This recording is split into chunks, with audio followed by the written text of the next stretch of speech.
Hello movie lovers, welcome back to filmy bowl. So Chiranjeevi గారి వల్ల మన టాలీవుడ్లో ఒక యాక్టర్ కొడుకు లైఫ్ అయితే నాశనం అయిపోయిందంట. వాళ్ళు తీసిన సినిమానైతే వాళ్ళు నష్టానికైతే అమ్ముకున్నారంట. సో ఆ యాక్టర్ ఎవరి వల్ల ఎవరు లాస్ అయ్యారు అనే డీటెయిల్స్లోకి వెళ్ళే ముందు మన ఫిల్మీ బౌల్ ఛానల్ని లైక్ చేయండి, షేర్ చేయండి, సబ్స్క్రైబ్ చేసుకోండి. సో మనకి ఇక్కడ మన టాలీవుడ్ అనే కాదు, బాలీవుడ్లో కానీ ఎక్కడైనా ఏ రంగంలో అయినా బంధుప్రీతి వారసత్వం కామన్. దీనికి మనం నెపోటిజం అని అందంగా పేరు పెట్టి వైరల్గా చేస్తున్నాం. బాలీవుడ్ హీరో సుశాంత్ సింగ్ రాజ్పూట్ బలన్మరణం తర్వాత ఈ పదం బాగా ట్రెండ్ అయింది.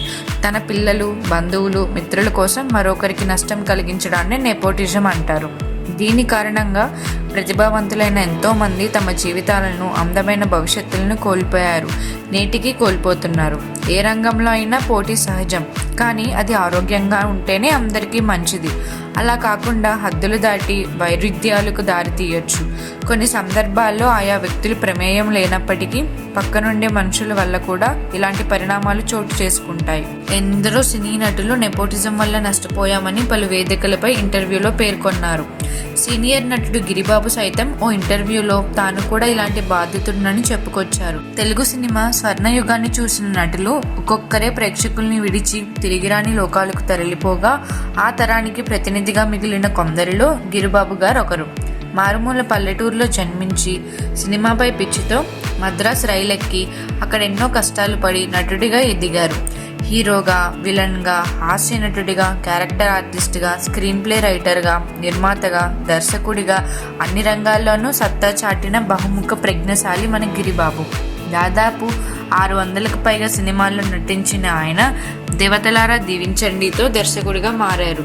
ఈ సినిమా ఘన విజయం సాధించడంతో సింహగర్జన, మెరుపుదాడి, రణరంగం, ఇంద్రజిత్, నీ సుఖమే కోరుతున్నా వంటి చిత్రాలతో డైరెక్టర్గా తనదైన ముద్ర వేశారు. తన వారసులుగా రఘుబాబు, బోసుబాబులను ఇండస్ట్రీకి పరిచయం చేశారు గిరిబాబు.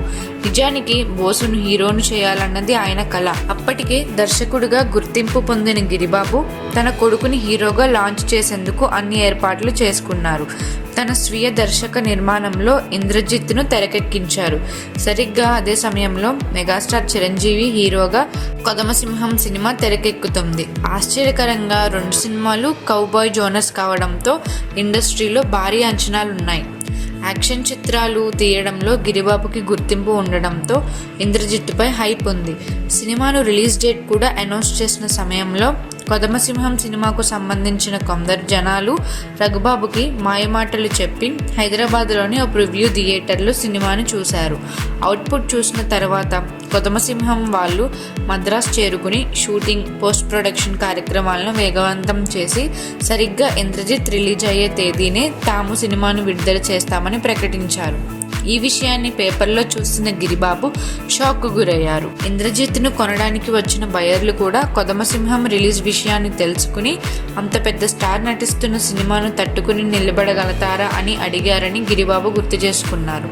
ఎంతో ఇష్టంతో తీసిన ఇంద్రజిత్ను తాను చెప్పిన రేటు కంటే తక్కువ అడిగారని తెలిపారు.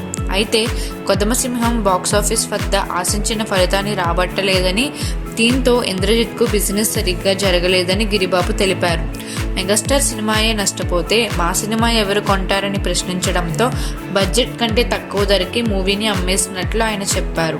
2 నెలల తర్వాత సినిమా చేస్తే ఇంద్రజిత్కు మంచి రెస్పాన్స్ వచ్చిందని, అయినప్పటికీ దాన్ని ఫ్లాప్ అని ప్రచారం చేశారని ఆయన సంచలన వ్యాఖ్యలు చేశారు. కానీ తన సినిమా బయర్లకు భారీ లాభాలు తీసుకొచ్చిందని గిరిబాబు చెప్పారు. చిన్నవాళ్ళను, పెద్దవాళ్ళను తొక్కడం ఎక్కడైనా ఉంటుందని, తనకంటే బాగా నష్టపోయిన ఎంతోమందిని ఇండస్ట్రీలో ఉన్నారని గిరిబాబు వెల్లడించారు. జీవితాలతో ఆడుకోవడమేనని, తనకు అన్నలు, తమ్ముళ్ళు, బావలు, బావమరుదులు ఆ సమయంలో లేరంటూ పరోక్షకంగా కొందరిపై ఆయన వ్యాఖ్యలు చేశారు. అయితే ఈ మొత్తం ఎపిసోడ్లో ఎవరి హస్తం ఉందన్నది మాత్రం గిరిబాబు బయటపెట్టలేకపోవడం విశేషం. మరిన్ని మూవీ అప్డేట్స్ కోసం ఫాలో అవ్వండి ఫిల్మీ బౌల్.